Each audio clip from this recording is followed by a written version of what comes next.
सबसे पहले आप सभी को मेरा प्यार भरा नमस्कार। जैसा कि आप लोगों को पता ही है, मेरा नाम है सुमन और मैं हूं आपकी हिंदी और योगा टीचर और आपकी करियर सलाहकार। प्यारे बच्चों, आज का वीडियो होने वाला है उन सभी अभ्यर्थियों के लिए जो साल 2023 में DSSB का एग्ज़ाम देने जा रहे हैं। DSSB, जैसा कि आप लोगों को पता है कि इसमें दिल्ली के नहीं, भारतवर्ष के किसी भी कोने के बच्चे बैठ सकते हैं और सरकारी टीचर बनने का सपना देख सकते हैं। ये अपने आप में एक सेंट्रल गवर्नमेंट की जॉब होती है, जिस तरीके से केंद्रीय विद्यालय और नवोदय विद्यालय इत्यादि की तरह। इसके ऊपर मैं ऑलरेडी वीडियो बना चुकी हूँ, लेकिन बच्चों के कुछ डाउट्स थे और एग्जाम पैटर्न और सिलेबस को उनको पूछ रहे थे कि मैम क्या इसका एग्जाम पैटर्न और सिलेबस है। इसके साथ साथ बच्चों के डाउट थे कि क्या भारत के अन्य राज्य के बच्चे भी इसमें बैठ सकते हैं, तो उसका जवाब भी मैं दूंगी। और कुछ बच्चों के ऐसा डाउट था कि मैम हमारा जो सीटेट है उसे हमारा पेपर 2 क्लियर है लेकिन पेपर 1 क्लियर नहीं है, तो क्या हम TGT का देख सकते हैं। इस प्रकार के डाउट भी इस वीडियो में मैं दूंगी आप लोगों को, और जो एग्जाम पैटर्न है और सिलेबस है उसके बारे में बात करेंगे। तो चलिए बच्चों, स्टार्ट करते हैं अपना आज का वीडियो। चैनल पे नए हैं तो सब्सक्राइब कर ही लीजिएगा अगर चैनल अच्छा लगता है, और इससे आने वाले भविष्य में भी टीचिंग और लर्निंग से संबंधित जितनी भी जानकारियाँ होंगी वो मैं अपने चैनल के माध्यम से देती रहूँगी। तो चलिए बच्चों, स्टार्ट करते हैं अपना आज का वीडियो।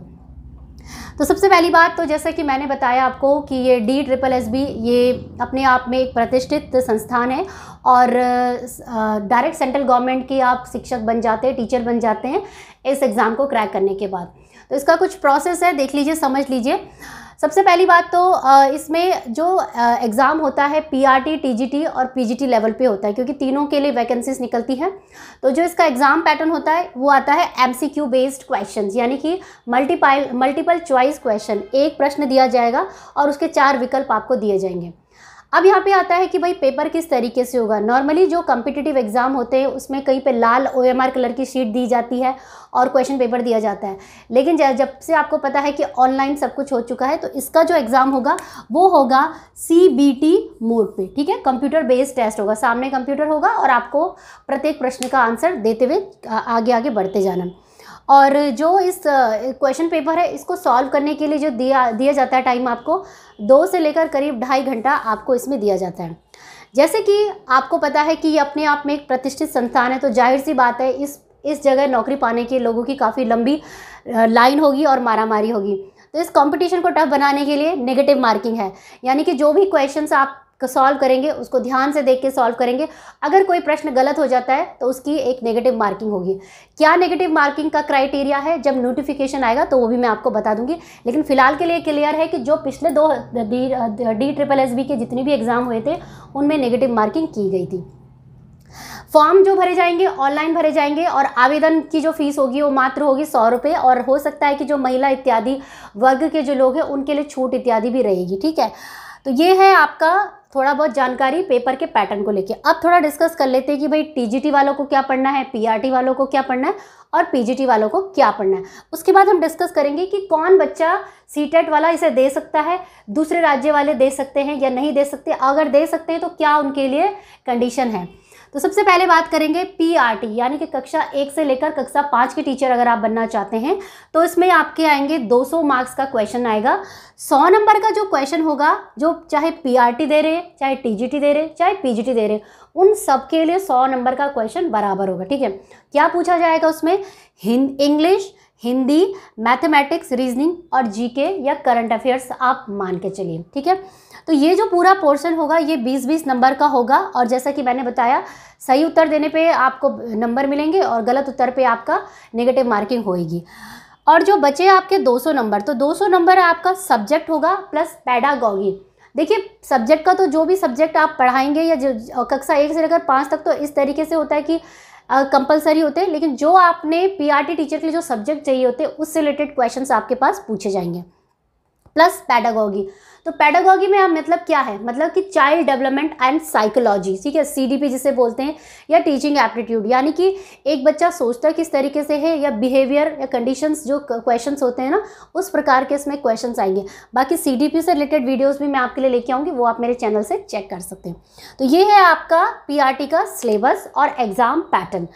अब बात करते हैं TGT टीचर की। तो TGT टीचर के लिए भी 200 नंबर का होगा, इसमें भी सेम 100 नंबर का पेपर सेम होगा, और जो बचा 100 नंबर का है।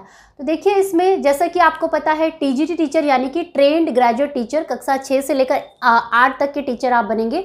तो आपको पता है कि जो भी बच्चे टीजीटी टीचर बनते हैं उनका सब्जेक्ट कॉम्बिनेशन ज़रूर पूछा जाता है, चाहे आप बीएड कर रहे हैं या आप इस एग्ज़ाम को दे रहे हैं। तो देखिए, साइंस वाला बच्चा होगा, आर्ट्स वाला बच्चा होगा, कॉमर्स वाला बच्चा होगा। कॉमर्स वाले बच्चे का कंपटीशन हमेशा आर्ट्स वाले बच्चों के साथ होता है। तो जब आप ये पेपर भरेंगे 100 नंबर का, तो उसमें आप बताएंगे ज़रूर कि आप टीजीटी टीचर के लिए भर रहे हैं और आपका ये स्ट्रीम है। तो होगा क्या कि आपके पास जो 100 नंबर का ये पेपर आएगा वो आपके सब्जेक्ट बेस्ड आएगा। यानी कि अगर आप साइंस के बच्चे हैं तो आपके पास पूरा मैथ्स और साइंस रिलेटेड चीज़ें आएंगी। अगर आप सोशल साइंस के तो आपके पास हिस्ट्री, पॉलिटी, ज्योग्राफी, उसका जो पूरा कॉम्बिनेशंस होता है ना, वो सब कुछ उसमें कवर होगा। इकोनॉमिक्स, सारी चीज़ें ये आपके पास आएगी। तो इसका भी जो रेशियो होगा वो 80+20 होगा, यानी कि 80 नंबर के आपका सब्जेक्ट आएगा और 20 नंबर की आपकी पैडागॉजी। तो पैडागॉजी कैसे होगी? पैडागॉजी चाइल्ड डेवलपमेंट तो होगी, लेकिन आपके सब्जेक्ट रिलेटेड होगी। मीन्स कि अगर आप साइंस के टीचर बन रहे हैं तो आपके साइंस से रिलेटेड क्वेश्चन पूछा जाएगा। फॉर एग्जाम्पल, अगर आपसे बोलते हैं कि एक टीचर है और वो एक फोटोसिंथेसिस के प्रोसेस को बच्चे को समझा रही है, तो आप बताइए कि बच्चे को फोटोसिंथेसिस का प्रोसेस कैसे अच्छे से समझा सकते हैं? क्या चित्र बना के, या वीडियो दिखा के, या बच्चे को एक एक्टिविटी करा के? एक्टिविटी कैसे? क्लास से बाहर ले जाएं, उसको प्लांट दिखाएं, सूर्य दिखाएं और मिट्टी दिखाएं, और इस तरीके से पूरे फोटोसिंथेसिस को प्रोसेस को कोरिलेट करें और डूइंग बाय लर्निंग सिखाएं। तो बताओ कौन सा मेथड अच्छा होगा? तो ये क्वेश्चन किस में आ गया? ये आ गया आपके साइंस वाले सेक्शन में। इस तरीके से आपके जो पेडागोगिक क्वेश्चन है वो फ्रेम किए जाएंगे DSSSB के उसमें। ये नहीं है कि मतलब जो आपने बीएड में पढ़ा है एज इट इज़ आप पढ़ लो और उसे दे के आ जाओ।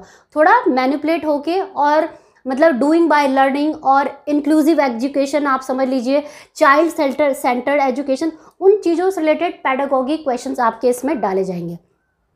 तो ये हो गया टीजीटी का भी, ठीक है। अब बात करते हैं पीजीटी का। तो पीजीटी जैसे कि इसको कहते हैं पोस्ट ग्रेजुएट टीचर, यानी कक्षा 11 और 12 के बच्चों को आप पढ़ाएंगे। तो देखिए, इसमें जो क्वेश्चन होता है 100 नंबर का तो आपका सेम आएगा, लेकिन जो 200 नंबर का पेपर होगा ना वो थोड़ा अलग आता है। वो आएगा आपका सब्जेक्ट बेस्ड पेपर, यानी कि जिस भी सब्जेक्ट में आपने पीजी किया है।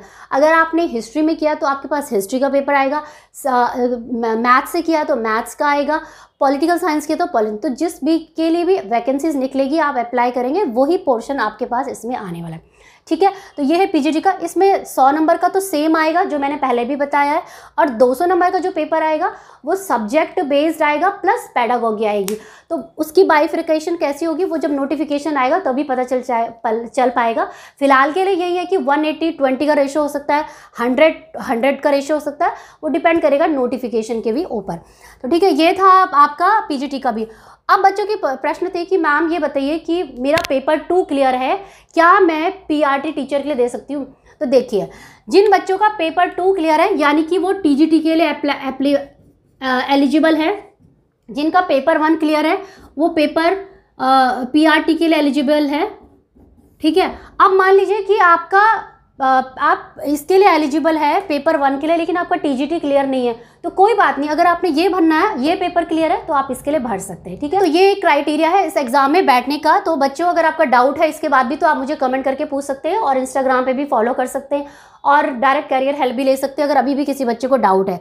तो पेपर पीआरटी के लिए पेपर 1, टीजीटी के लिए पेपर 2 क्लियर होना चाहिए, और पीजीटी के लिए तो आपको पता ही है कोई भी सीटेट इत्यादि देने की ज़रूरत नहीं है। आपके पास बीएड प्लस पीजी होना चाहिए, कंप्लीटेड होना चाहिए, तभी आप इस एग्ज़ाम में बैठ सकते हैं।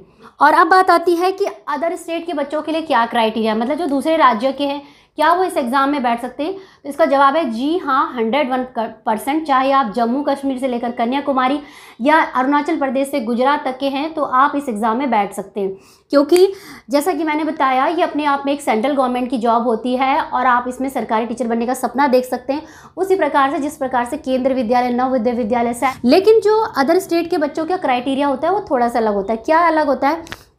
देखिए, नॉर्मली होता है क्या है कि जो भी बच्चे इसमें बैठेंगे उनका बीएड प्लस सीटेट, या आपको पता है कि कोई भी डीएलएड, डिप्लोमा एलिमेंट्री एजुकेशन इत्यादि होने चाहिए, बेस्ड ऑन कि आप किस टीचर के लिए अप्लाई कर रहे हो। तो उन्होंने बोला है कि जो बच्चा दूसरे स्टेट का होगा उसके सीटेट में 90 नंबर होने चाहिए, चाहे वो जनरल कैटेगरी का हो चाहे वो ओबीसी कैटेगरी का हो। एससी एसटी के लिए कोई क्राइटेरिया नहीं है। और जो बच्चा दिल्ली का है 90 नंबर जनरल के लिए होने चाहिए, ओबीसी के लिए 82 नंबर चले जाएंगे तो भी हो जाएगा। तो कहने का तात्पर्य क्या है कि यहाँ पे जो सबसे ज़्यादा मतलब थोड़ी सी दिक्कत आएगी वो आएगी अदर स्टेट के ओबीसी के बच्चों को। नॉर्मली उनका सीटेट 82 में क्लियर हो जाता है, लेकिन अगर उनके 82 नहीं है, 90 नहीं है, तो वो इस एग्ज़ाम में नहीं बैठ पाएंगे, चाहे उन्होंने सीटेट क्वालिफाई भी किया होगा। ठीक है, तो ये है क्राइटेरिया बच्चों इस DSSB के 2023 का। जब नोटिफिकेशन आएगा तो पूरी डिटेल भी बन जाएगी।